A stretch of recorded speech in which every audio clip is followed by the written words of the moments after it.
Analysis, who's timing me? I'm going to give you my watch. Seriously, notify me at 4 minutes so I can wrap up.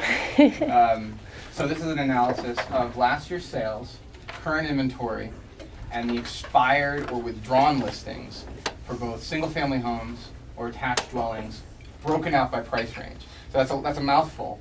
But what it means is that if your situation is that you're looking to buy a $400,000 to $450,000 unit or sell a $400,000 to $450,000 house, you really want to focus in on the market for that particular price range. And if you look at this analysis, so this first one is single-family homes.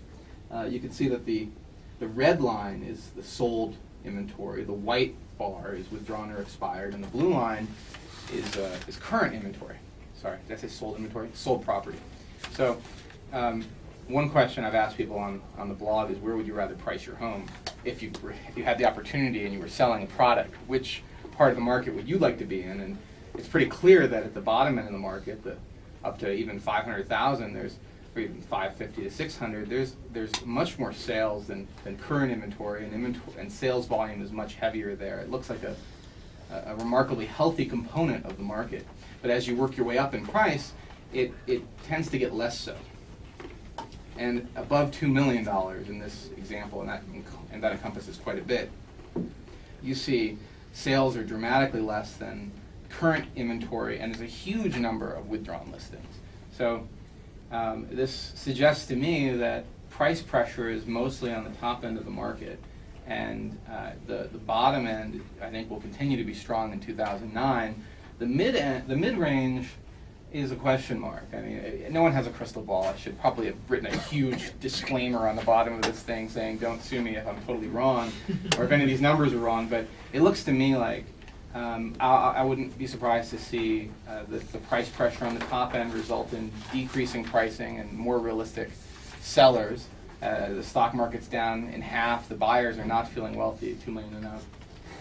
But at the low end, if you own a house at the 0 to 500,000 range, you're probably not going to see much of a decrease in price at all. In fact, you might continue to see appreciation.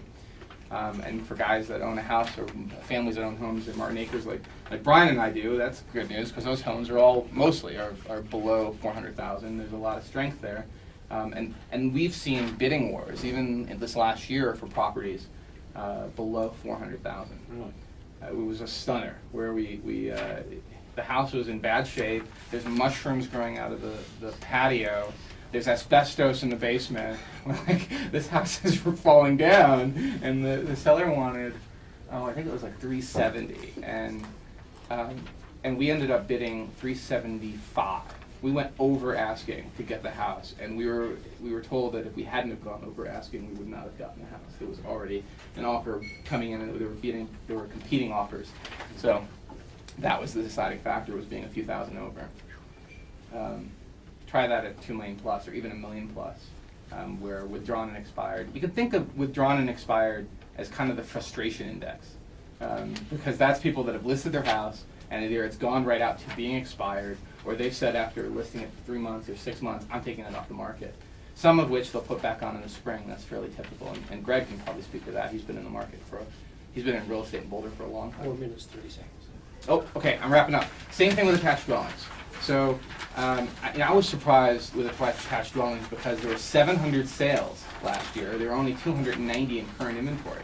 That suggests a really strong market. Of course, some of the inventory is not on the MLS, but most of it is. So I think this is still a pretty good approximation of market conditions.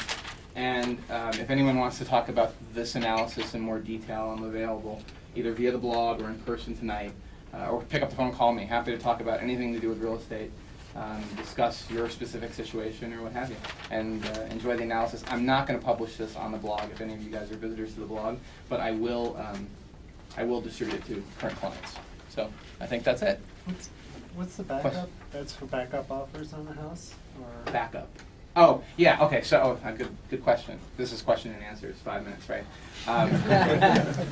So IRES, which is the local MLS for Boulder, has a category it calls backup. What it means is it's under contract. It's active/backup.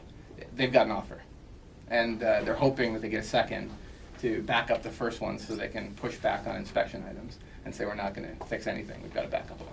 Wow. Go ahead, Greg. Interesting observation to me is that on single-family homes, the backups are at 820, almost 822,000. The median versus- price. Yeah, median price versus sold at 550,000. So that suggests that what's selling now, Right now? higher priced. Yeah, that might be the case. I mean, if you're a well-heeled Properties. buyer looking for value, now's a really good time to be looking for value because sellers are frustrated. They've been on the market a long time. There's a lot of inventory on the high end. So yeah, now's a good time to buy at the high end. Because who knows, in 4 months or 5 months, the market could have turned around. Depends on your view, I guess, on the rest of the economy. Warren. Do you have any thoughts on there's sort of this trough in the 600 to 700 range and then kind of a spike back up in 7 to 8 parcels? Is it just kind of randomness or? I don't think it's random. I think it's just how the market is. I told a potential buyer the other day that the million two, right, or $1.1 million, the $100,000 kind of jumps at the higher end are less significant to those buyers than a buyer at the lower end, where a $50,000 price difference is huge. But when you're spending $1 million or $1.5 million, it's like, well, 50,000. So I think it's just a function of the market. Maybe when you're at 600, going up to 750, or investing in your house to improve its value makes sense. I'm not sure why that anomaly is there. It just is. Do you have these stats for County of Boulder, not just City? I could create these stats for the County of Boulder. It would take quite a bit of work to do, but I could do it. I don't have them readily available. Is there any way to break out investor properties versus primary residences?